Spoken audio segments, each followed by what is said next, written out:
offices, right?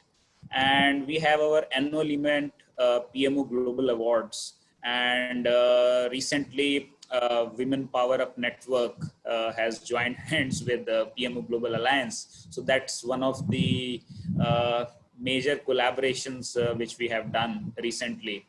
And the idea behind this PMO Global Awards is to encourage the PMO professionals across the globe and help them to share their knowledge and experiences to promote this community.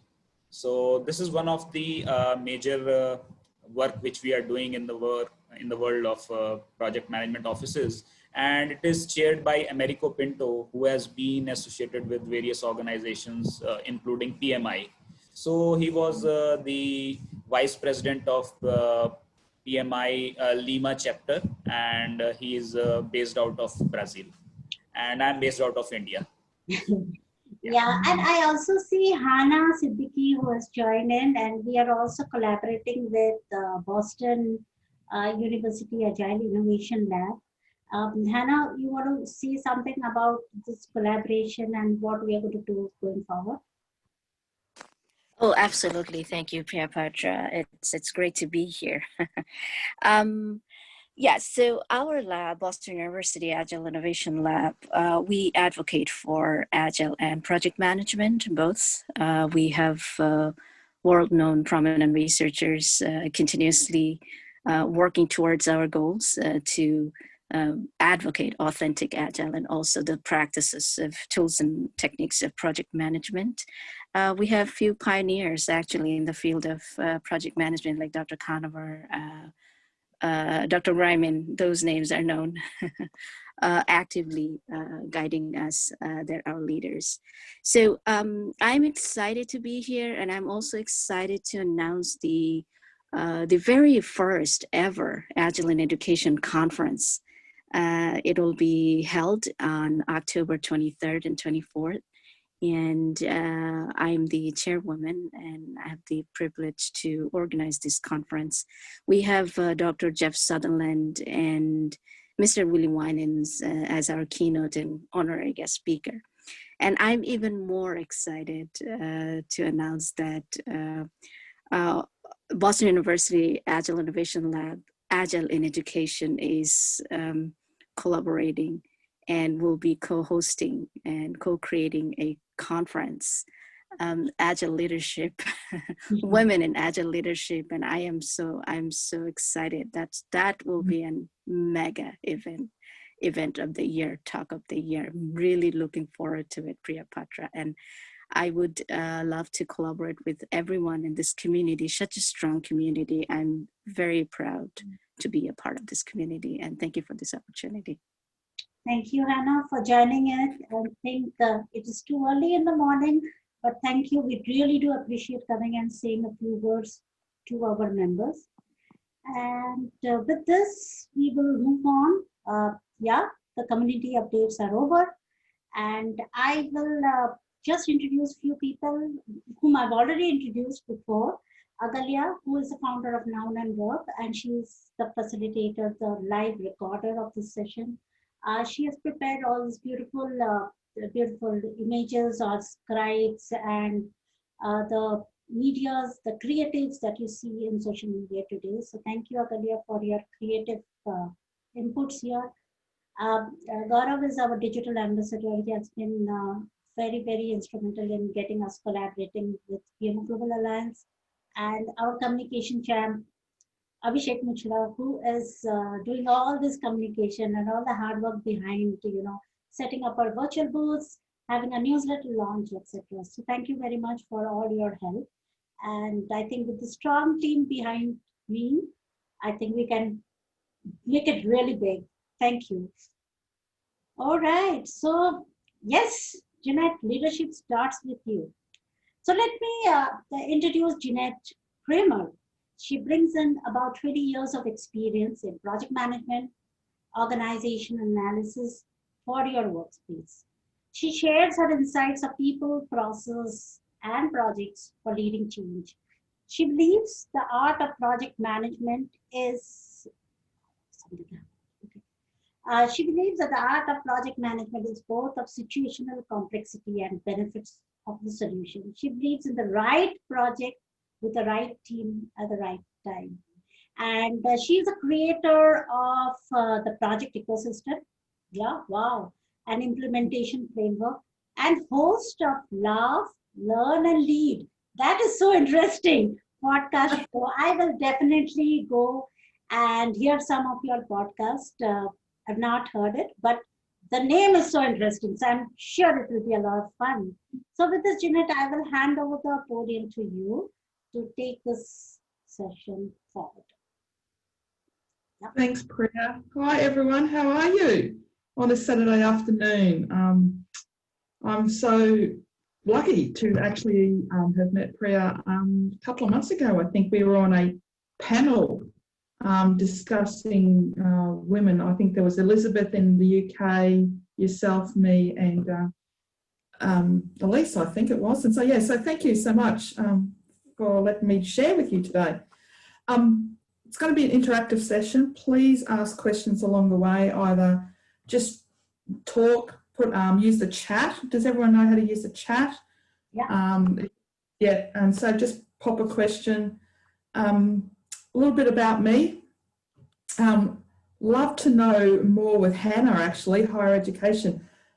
I've spent the last 10 years in higher education here in Melbourne, actually, at 4 universities and the national regulator for higher education. So I'm going to follow up with you next week, Hannah, and see if I can help in any way.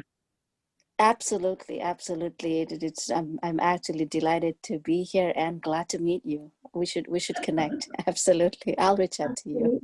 Yeah, I'm probably a bit passionate about higher education. I actually didn't go to university myself, so but being on campus and listening to the students and the hum of their excitement and their learning is it inspires me every day. So a little bit about me. Jeanette Cremor, but most people call me JC. That was a nickname one of my project teams gave me many years ago. It just stuck, and so I just find it easier to say JC. I spent my first 15 years in Queensland government, so here in Australia, Queensland government. From project administrator, I actually started supporting project managers and then went into the PMO and then took on my own projects as a project manager, then the program director. So look, I think everything from fit out of offices to ERP implementations to policy development, I think I've had a little bit of a dabble in everything. But mostly I was known in government as a project recovery specialist. Projects that were going off track, I would get a phone call to say, hey JC, we need you to come and rescue this project. And so some of the things that I'm going to share with you today is that 20 years experience. I moved to Melbourne 10 years ago to try and learn a little bit more about corporate, but unfortunately I went from government to higher education, which is not corporate, but I've enjoyed my 10 years and yeah, so thank you. I'm going to share my screen, so hopefully we can go through these slides. But as I said, please ask questions along the way. So project leadership starts with you. Let's jump. So this next slide that I'll share with you is an oldie but a goodie. Who has seen this one before? Who has seen the business analyst horror story image? Is anyone? Hand up, comment. This, yeah, I've got one, thumbs up. This was from about the 1990s, the earliest that I can remember seeing this image. And it kind of represents for me why projects struggle with communication. No matter the role that you play in the project, and you might all be in the same room listening to the requirements, or you might be reading the same documentation, if you actually asked each of these people, like everything from the customer to the developer to the operations team, they will actually draw their view of the project differently. And so I really love this image, and and it just reminds me of why I believe everyone has a role to play in projects about bringing their best versions of themselves to the team. So I just thought I'd share that to say it's an oldie but a goodie. All my experiences, as I said, I developed this ecosystem because I felt that everything that when I went into a project to recover it from it going off track, these were the key ingredients that I continually needed to address. So this is a planning and implementation framework that I designed back in 3 years ago now, I think it is. And everything that I do, all my programs, all my advisory work is really around this framework. And tonight we're going to be talking about leadership, because I really believe that leadership is the vital ingredient for success, and it's not individuals.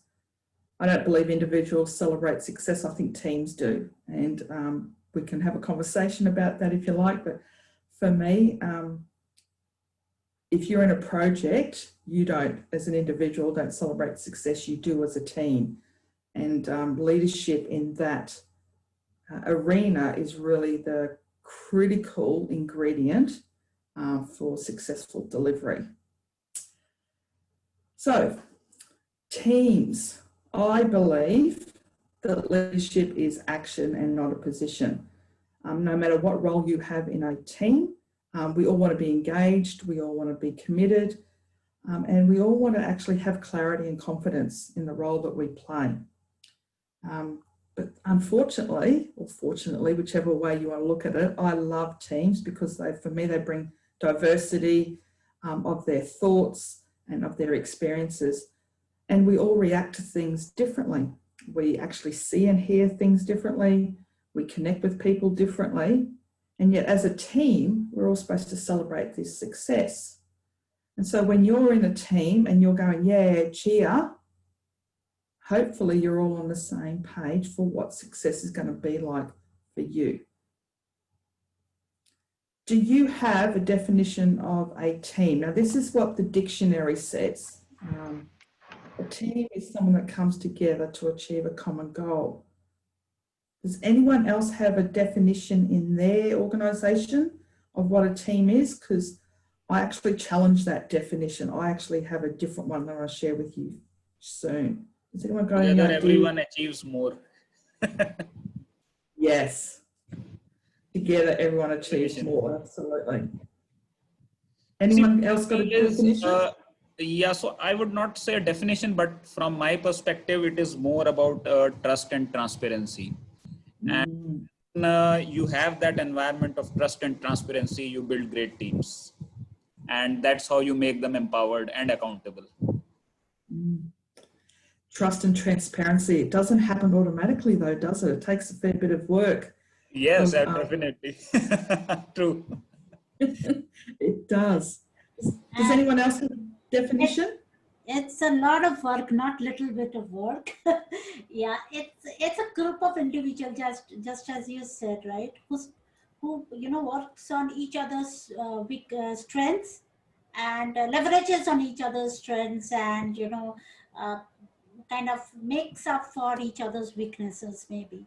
So that's what my definition of team is. Like, I don't want everyone to be a stalwart in a team, because then we do not have the diversity that comes in. I would probably require all types of individuals in a team so that we can grow with each other. Yeah, I like that.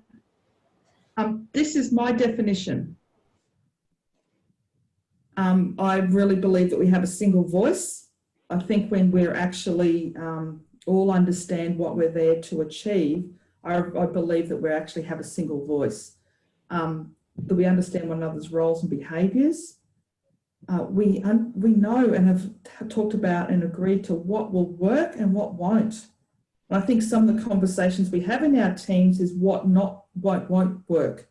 I think we all focus on what will work, and we don't ever talk about what won't work for us. So we don't ever talk about the behaviours that are not acceptable. We don't talk about how we're not going to do it. because I've seen so many times people will come from a previous project and they will bring their toolkit and experience to this project and try to apply it, and yet it's the wrong fit. It might have worked in that project because of the environment, or because it might have been about the deliverable, the skills of the team, but this project, it's different. So please talk about what isn't going to work as a team as well. And yeah, and reinforcing, collaborate to use one another's strengths to solve problems. So that's kind of my definition of a team. Happy for you to use it. You might have something else that you have in your toolkit, but that's the one that I use. Now, as we said, strengths, trust, I think was one, transparency. I use the project kind of as an iceberg. Has everyone ever used an iceberg for this situation? We talk about what we see and hear in a team, which is about above the waterline, or what the iceberg, because when you look for an iceberg, what you can see is things that are above the line, above the water level, but it's what's invisible below the surface. It's the things that can get you unstuck.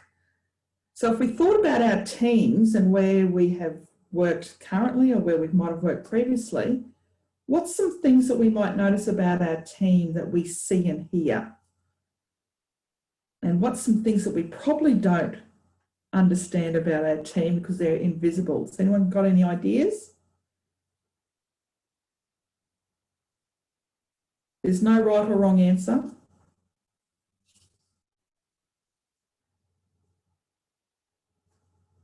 So if you were looking at your project team, would you have information? Would you have a dashboard or a, you might have a Gantt chart, how things are performing. You might have a Kanban wall. What's some things that you see and hear when you're in a project team? Okay, I'll share what I've got here. So this is what I believe. So what we see and hear is information. We hear conversations and we observe behaviours. But what we don't see in our project team, experiences, our team members' thoughts, their emotions, their beliefs, their values. So they're all the things that they bring to the team, but we never talk about them. We only ever talk and make judgment of the things that we see and hear.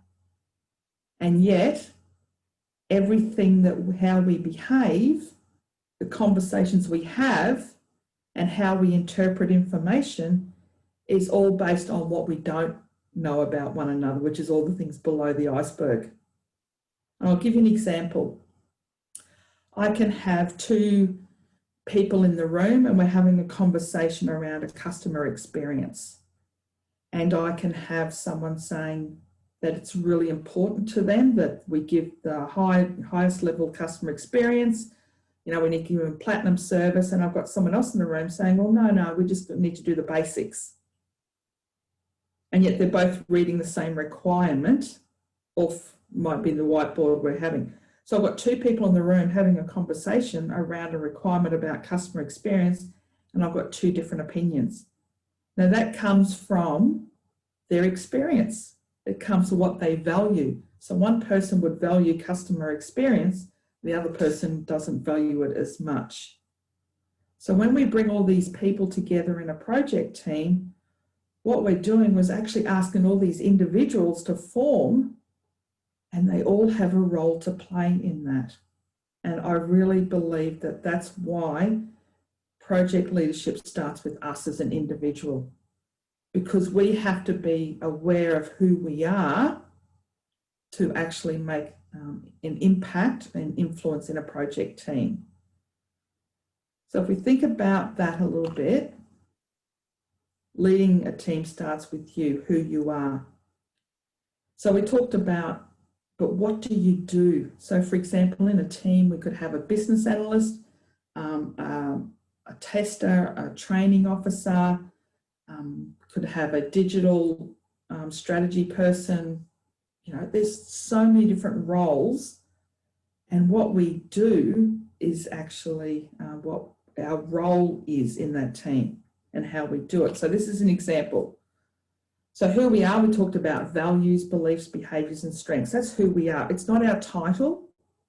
So if, have you ever been to a networking event, or even tonight, today, and you go to introduce yourself and someone go, oh, who are you? And you go, oh, I'm a business analyst, I'm a project manager, shake hands.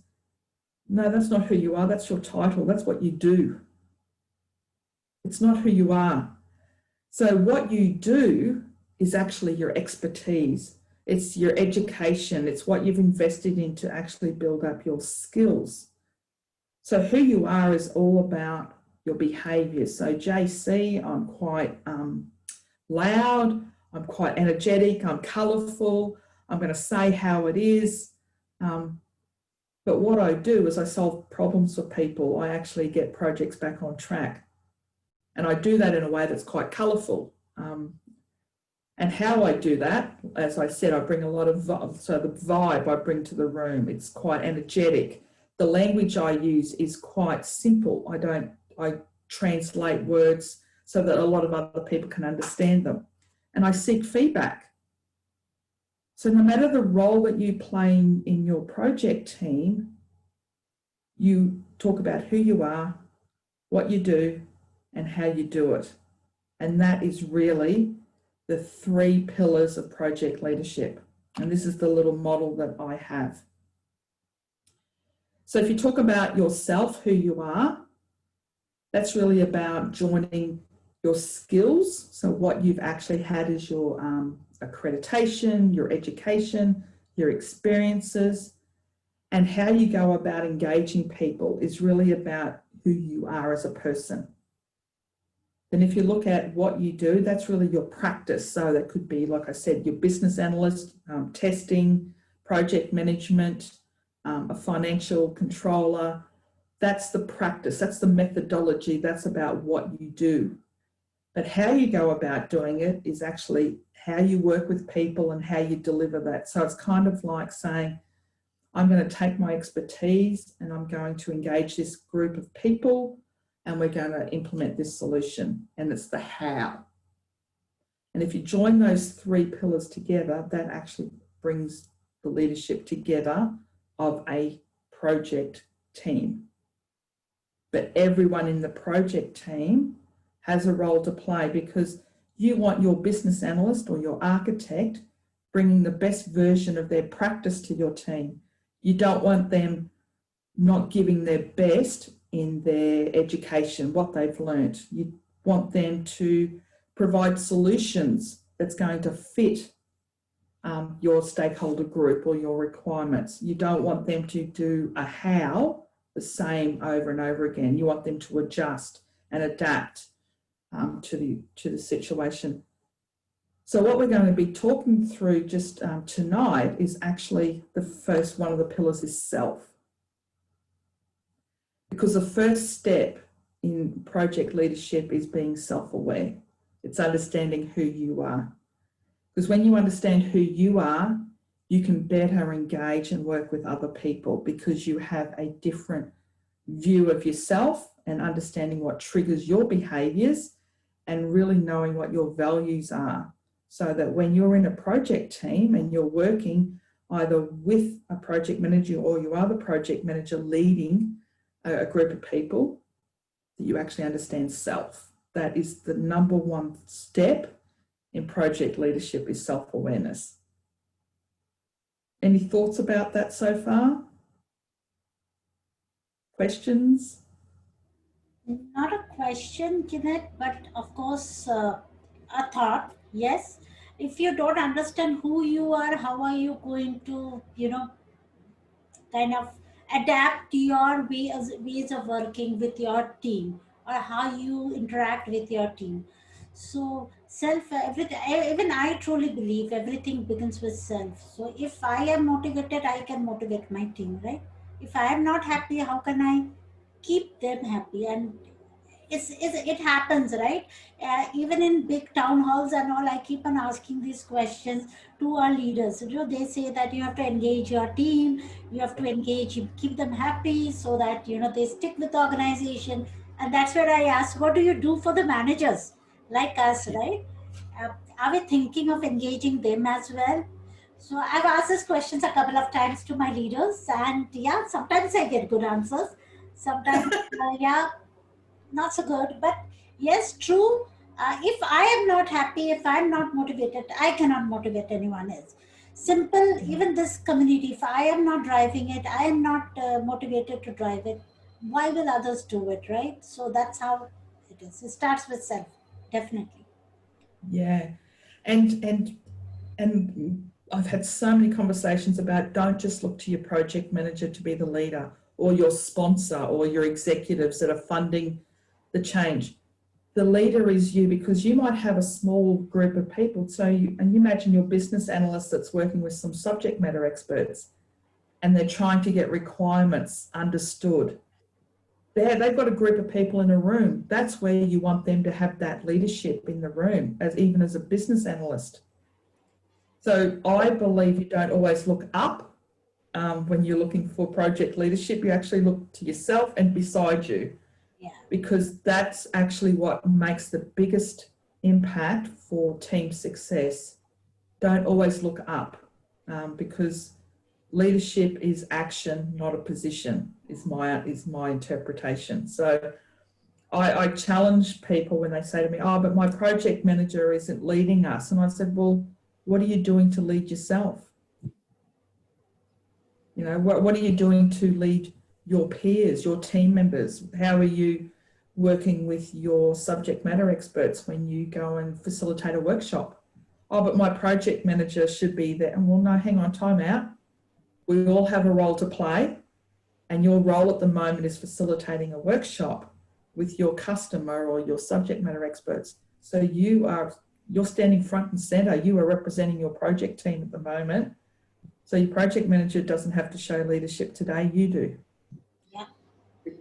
Because it's about all that I have in there. So has everyone got a bit of pen and paper? Because we're going to do a quick couple of minute exercise. So pen and paper, or just some thoughts. Because I think one of the things we can do for ourselves is this little exercise. Everyone's seen this image before about the lion and the kitten, that when we look in a mirror, what we notice about ourselves is most times different than what other people observe about us. Have you ever had feedback about how you might be a good communicator, but you think that you're not great? So this exercise is a little bit of a self-reflection. Write down 3 words that you believe are your strengths. How do you think you perform with your team? And then write down 3 words that you think, when people are observing you, what they would say about you.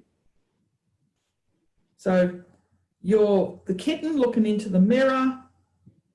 Are you seeing the lion, or are you seeing the little kitten? And what are people seeing about you? So just jot it down.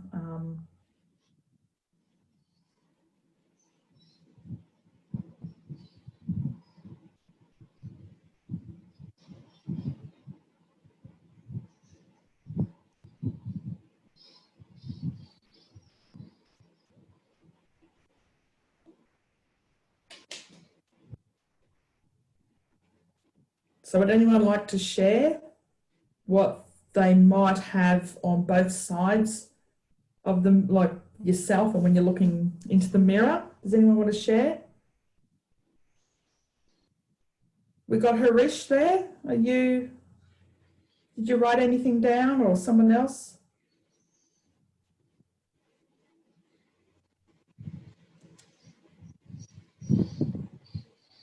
Shilpa, you No. want to share? Oh, okay. Who shared it? Gaurav? Yeah, go ahead. Yeah. So I would say adaptability, learning ability, and self-motivated. Very good.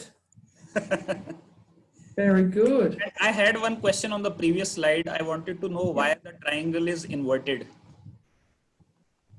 It's just that how it fits in with my whole project ecosystem. Leadership sticks in the middle.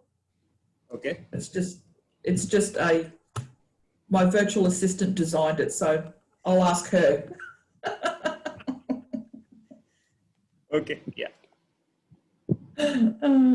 Good question though. There was no relevance. It's just how she took my napkin drawing and I gave it to her and I said, oh, this is it. And that's what she come up with. So I went, thanks. Anyone else got anything that they've observed about themselves? Yes, I would like to share something. I recently did a presentation for EduScrum for Mr. William Wine, and he's the father of Agile Education. So I want to share his comments. I shared my data, which is the impacts that I actually observed by implementing the new innovative instructional method. So after my presentation, he said that, Hannah, it's what I see here is not the method, but I see your passion.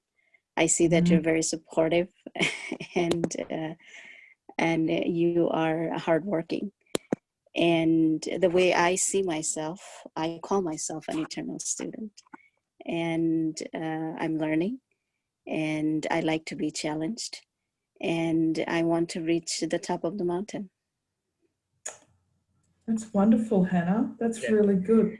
So I can just imagine where you might fit on the next lot of slides then, just by thinking about what you've just said. But isn't it nice when someone takes the time to actually give you their view of the mirror for you? Oh, absolutely. I think we don't do it enough. I constantly have mirror moments in my project teams, and I use that as a bit of a trigger for a conversation. Hey, we need to have a mirror moment. And it's not confronting when you do it like that, because what you're saying is, oh, I'm just looking at the moment and what I'm seeing is this, or what I'm observing is this. So if there's a nice way to call time out in your team, or if you want to have a one-on-one with someone in your team, just ask them for a mirror moment. And that's what I find to be a softer way to open up the conversation around you want to talk to them about some things that you've noticed. So yeah, I love mirror moments, and it's nice when people share their mirror with you. It's very powerful. I talked about behaviours. As I said, I wanted to focus on who we are, and who we are is all about our values and our thoughts and our beliefs and our behaviours. I use DISC as the reference tool. There's so many models out there that you can actually have assessed about your strengths, about your learning style, about your personality and everything, you name it. There's Ask Google, there's heaps out there. But I've always adopted, probably for the last 12 years now, DISC, and I'm actually a consultant DISC. And I provide assessments for individuals and teams based on behaviour. Now, this model was by Dr. Marston, but it started out a little bit before that. So Carl Jung, back in the 1920s, and then Dr. Marston adopted it into more of the DISC model. But it's over time, it's been evolved and understood. Has anyone seen the DISC model before? Just hands up, or yeah. Now, the reason why I like the DISC model, it talks more about your behaviour in a situation, not who you are. So the DISC model talks about your natural style, and then your style when you're actually in a role, when you're in a team environment, when you're put in a situation of the role expectation. So you might have a preference for a certain style, which is your natural style, and it's a blend of all those, DISC, and we're going to go through those. So I'm going to share some detail with you. but it's really about how you absorb information. So it's kind of like the pace is really about the delivery and processing of information. So on the left-hand side, the blue and the green, they kind of like things a little bit slower paced. But the dominance and the influence, the red and the yellows, they like things a little bit quicker, a little bit snappier. Whereas the priority, if you look at the top, the priority is all about the results and the emotions are important. So the people that are in the green and the yellow, or the steadiness and the influence, they're all kind of people orientated, whereas the compliance and dominance are all about results. So that's why I like DISC, because it talks about teams and things like that. So I'm going to share with you what my profile is so that you kind of know what I mean. So I did this session with a group of people back in May. So this is mine from May. And on the right-hand side, this side here is my natural behaviour.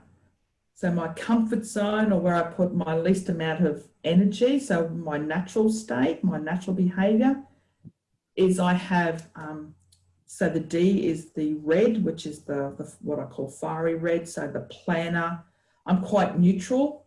I've learned how to let go of planning a little bit more as I've got older, but I'm actually very much people orientated now, as I've kind of, when I did this back 10 years ago, my D was so high and my I was so low. But I think maturity, about understanding what's important, it's not always about the results. But where I was a role that I was doing with this team, I was actually, they were looking for someone to do their planning, of course, because they were struggling. They were kind of on a treadmill. They felt as if they were not getting anywhere. So my role required me to have a higher D, a higher dominance. So even though I'm still JC, I adapted my behaviour because my role required me to respond to that. So does that make sense on why I feel as if it's all about understanding yourself? And what I've done over the time is I've actually provided a one-page. I'm going to share with you the one-pages on why it's important to have all these different types of behaviours in your team, because they all have a role to play. And I'm going to share with you a couple of them, the 4 of them now. So the D is the dominant style, the red. And on a good day, they can be competitive and demanding. But what I've highlighted here is the value that they play to the team. So you need someone in the team that is your bottom line organiser, you know. They challenge the status quo, they're innovative. And the thing about being self-aware is you might not play that role every day or every week, but there might be a situation when you're in a workshop, or it might be that you're in a critical part of your project, and you need to step and change your behaviour to be more the dominant style, because you need people challenging the status quo. So I really find that when you understand more about yourself, that you can actually adapt and actually bring that adjusted style, what I call your behaviour adjustment based on the role that you're playing in a team, is quite important. So this is the fiery red. Does anyone recognise themselves on here at times? Project managers normally fit in fiery reds. Normally. Jeanette, I just want to share one of my previous trainings, which I attended on DISC around 6 years back, I think 6 or 7 years. Yeah. Trainer compared this DISC profiling with the animals. He is largely lion, and Yeah. I influencer is monkey. Yes. Steadiness is horse, and consciousness is owl. So that's what I remember. So where do you kind of feel most comfortable? Yes, steadiness. Yes. Yeah. That's good. Have you had it done recently again though, based No, on a no, role? no, 6, 7 years back. Yeah. Yeah. And you will find that my natural state has definitely changed since I did this 12 years ago. But once you get to a certain role in an organisation, you will see that you kind of will stay static, and it's only in situations that you will change to respond to the situation. And that's kind of what it is. So that's really good. Thanks for sharing that. I call them sunshine yellow. They're the kind of the fun, the life of the party type people. They're the people in your team that you need coming in the morning going, hi, everyone. What are we getting done today? How are you feeling? Don't forget, it's Friday drinks or, so they're normally the people that are the social people. They're the ones that making sure that people have got social activities. We've got morning tea, cake happening, or we've got birthday celebrations. And you need those people in the room. Otherwise it'd be a very flat team, wouldn't it, if you don't have the sunshine yellows in your team. I'm a bit, as you can see, my D and I've become a very high I in my natural style, because this is kind of me now, because I'm working with teams and I'm coaching them and mentoring them. So my role requires me to be that more positive, great energy type person. So that's why my I is higher in my profile, because of the role that I play. Steadiness. So this is the people that you want in your team when everything feels as if it's panic and there's chaos happening, and you just want everyone to calm. Okay, let's get back to the basics. What do we know for certain? So they're the calming people in your team. And most times project managers will have to go and play this role in a steering committee as well. Because, you've got the executives saying, oh, this is going off track, we want more money. You want more money, why? It's taking you longer to deliver this. Or the project manager would have to adopt this style, because they need to calm the situation and listen and things like that. So, yeah. And then the cool blue. These are the ones that frustrate me sometimes, because these are the ones that I used to be. And so I used to be the perfectionist. I used to be the one that would cross all the T's, dot all the I's, have everything shaped before it got delivered. And then I learnt very quickly projects are not that sort of environment. They're risk-taking. But you do need these people, because these are the people that are in the spreadsheets and they're making sure that the data's right. So you imagine a data analyst being this role. Yep, Carver's nodding. Yeah. So actually, I had one question on this compliance, so that you can complete, then I'll ask. No, you're all right. Let's go for it. Yeah. So how do perfectionists fit in agile world? In the agile world? Yeah. Maybe it's the user story acceptance criteria. So it's 80% pass rate.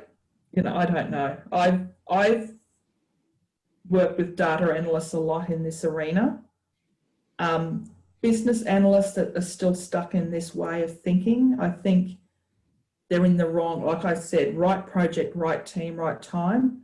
I've had to suggest to business analysts that they move on, that they're not in the right role. Their skills are fine.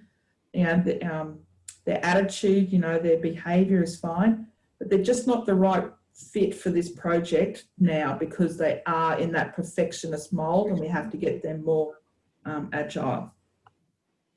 So it's having conversations with them. And that's why I love this about that everyone has a role to play in project leadership.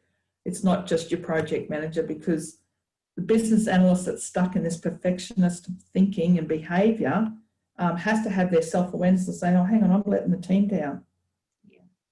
Just as an example. I'm not saying they are, but just as an example. Thought here, Jeanette. In the agile world, we will say that, get it out, get the early feedback. Don't wait for the product to be perfect, right?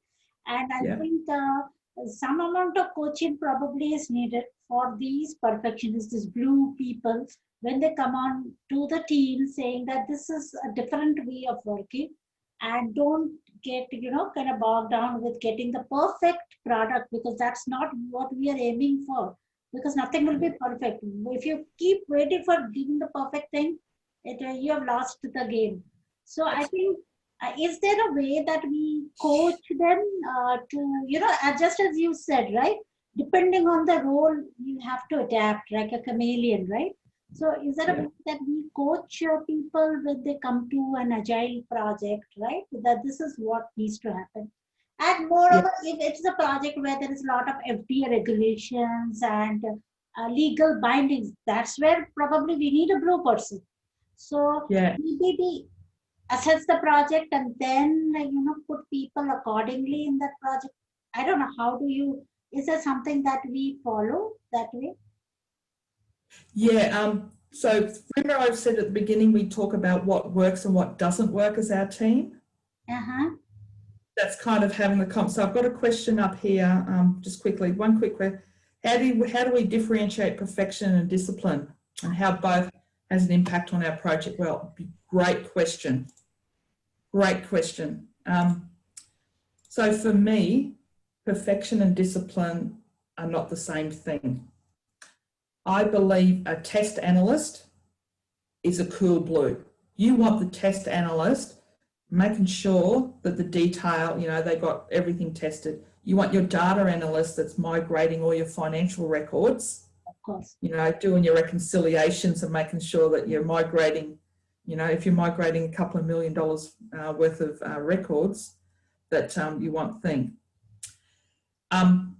So perfection is more about, they won't let go. They feel control.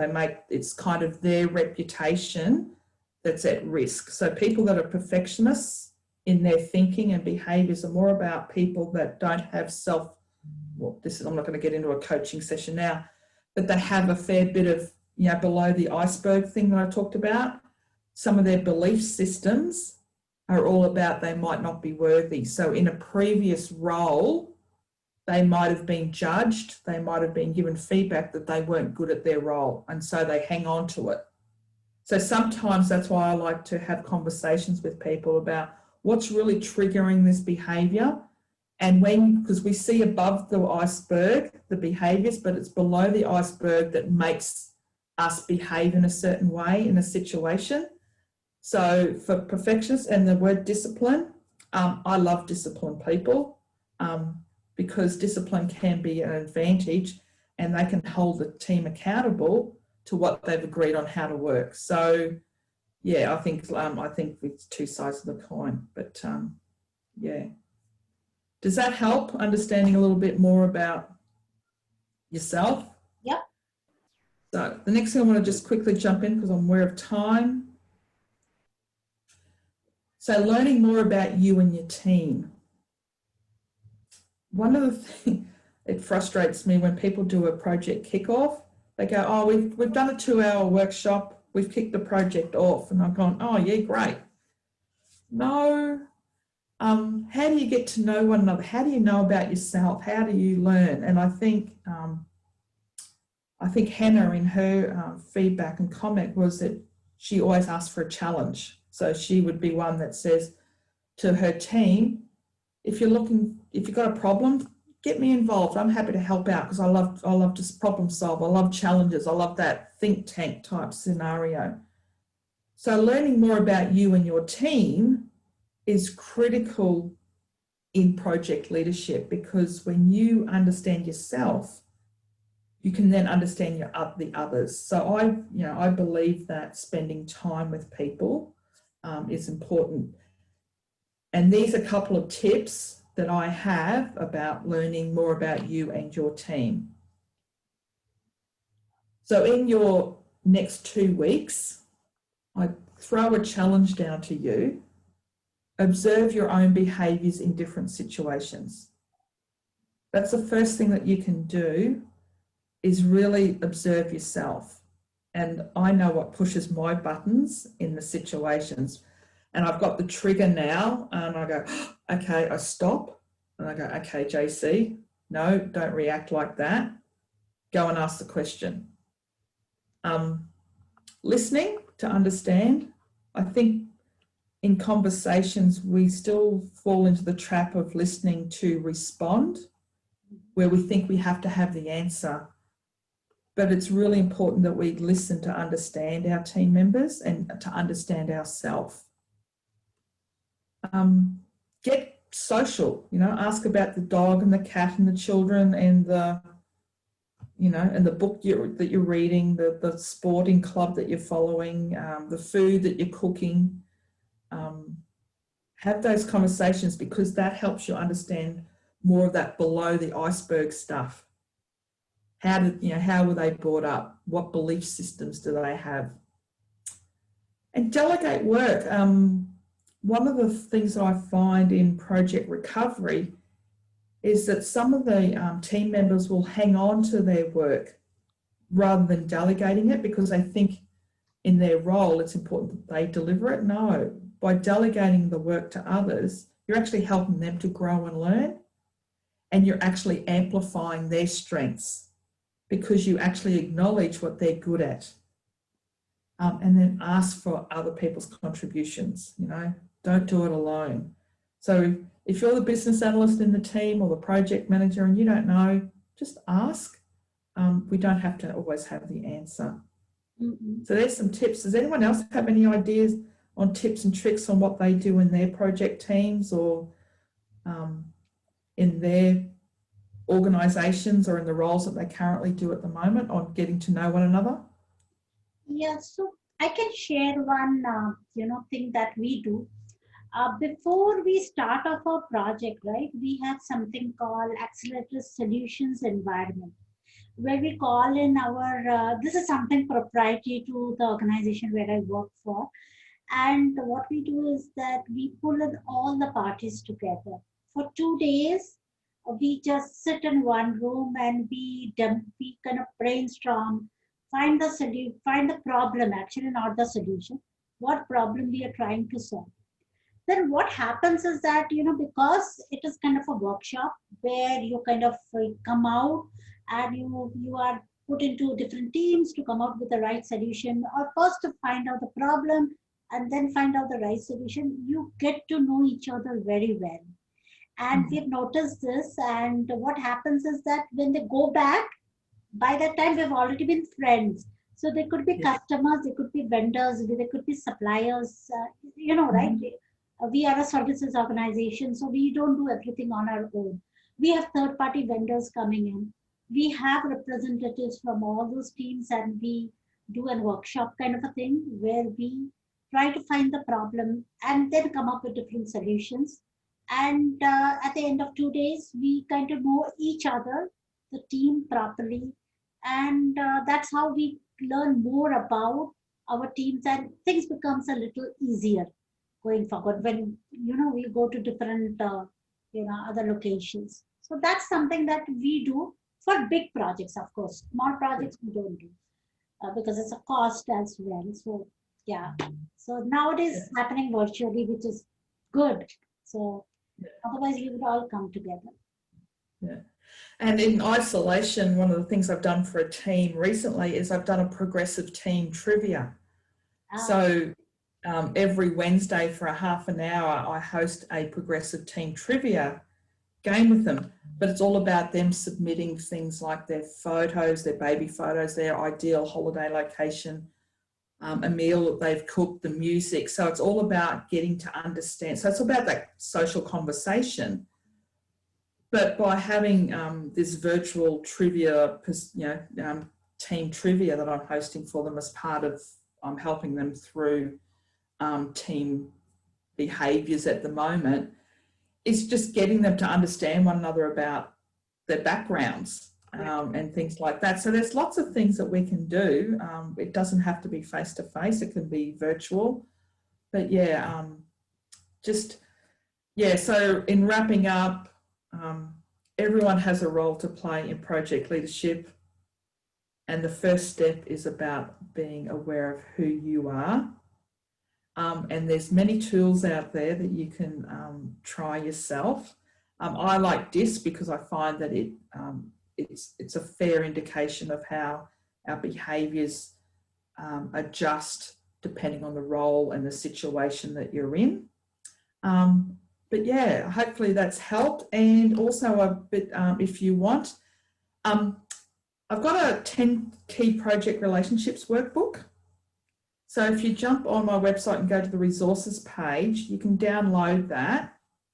And if you download it, I'll get in touch with you and we can have a conversation about, what did you find with it or not. So hopefully that workbook you can use. It talks a little bit about yourself, your project sponsor, your vendors is one of them, and things like that. So, and the podcast that you mentioned at the beginning, Laugh, Learn, Lead. I'm just about finishing it for this year. I've only got 2 more episodes this year. But yeah, it is about that because I think, as I said, a day without laughter is a day wasted. I think we all have to laugh. I'm a lifetime learner, I think, and I think this community is about that as well. We're all trying to learn, all trying to grow. And I think we all lead our own lives, in everything. So Laugh, Learn, Lead come about because of that. And I've had wonderful guests. So thank you. Yeah. A couple of questions. I'll stop sharing. Thank you, Hannah. Any questions, anyone? Anything, reach out, connect with me, but thank you.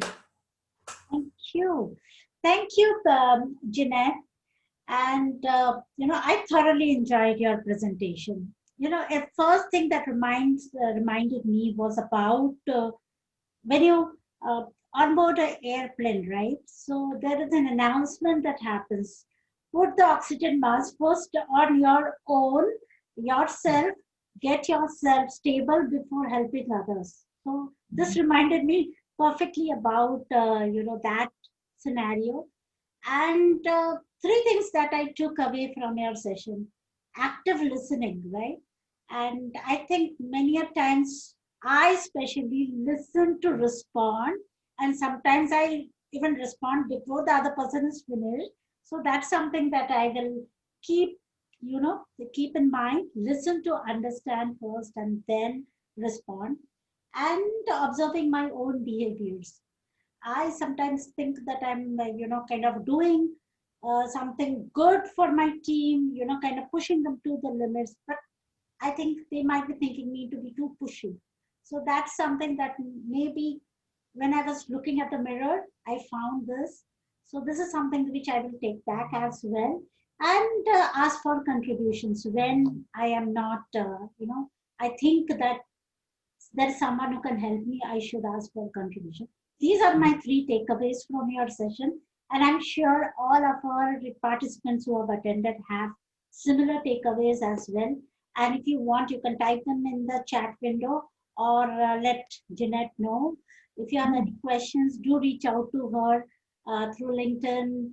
She is very responsive, and definitely she's going to help you out. And thank you, Jeanette, so much for for your time today. We have a special thing for you today. I don't know what to say that. So hopefully, please accept this token of appreciation from ourselves. It is a digital certificate. Thank you very much, Jeanette, for your time. So we will clap for Jeanette, everyone. And and to accept this token of appreciation from our community. And we will definitely remember leadership starts with us, with you. Thank you very much, Jeanette. And thank you. And for everyone else, please do take the feedback. Again, you'll have to go to www.menti.com and take the feedback. 9826284. Gaurav, if you could type that on the chat window while I try to share my screen so that we can get the feedback from our team. Yeah. Please do take the feedback and let us know what topics you would like to hear and hear about, whom you would like to invite. We will definitely try to do as we can. Please do take the feedback, because that's the only way that we come to know whether we are moving in the right direction or not. Agalya, if you're ready, I think you can share your screen and show the live. I'm saving it, but just give me one. So just to let you know, Jeanette, she has recorded everything live graphically, and we are going to, that's something we do for every session, and we are going to share that with all our participants, because we know pictures can replace 1,000 words, right? And you can remember better when you put everything in the form of pictures. So everyone, please do take the feedback. I just saw one person taking the feedback. Let us know any other topic that you would like to hear, and we would be happy to share that. And thank you. That's what the link to the Menti 9826284. Okay. Agalya, let us know when you're ready. I'm ready, but I'm just waiting to share this screen right now. And this is the most exciting moment of the webinar.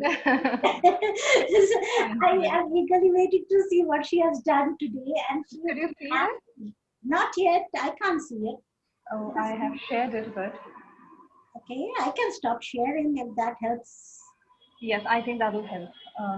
And if you can make me the host, if you don't mind. I did, and there's a multiple sharing, so you should be able to share your screen now. Yeah? Yeah. Yeah. So there you are. Do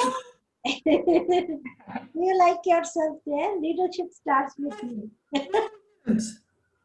Oh my gosh, I'm so, oh, my heart is full. Thank you so much. You want to put this on the full screen mode, Agalya, so that we can see? It is in the full screen mode. Okay. Okay, just a minute. Oh my gosh, what a talent. Thank you.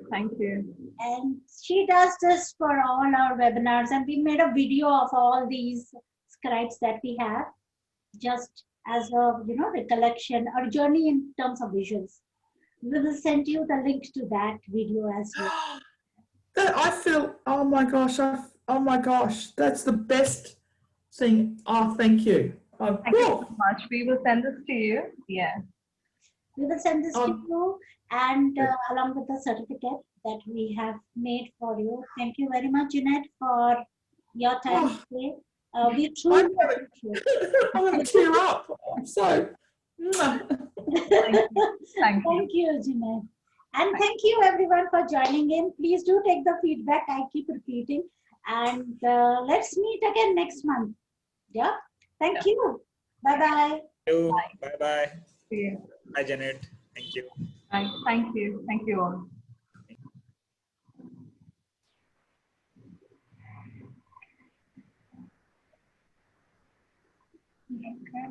Okay.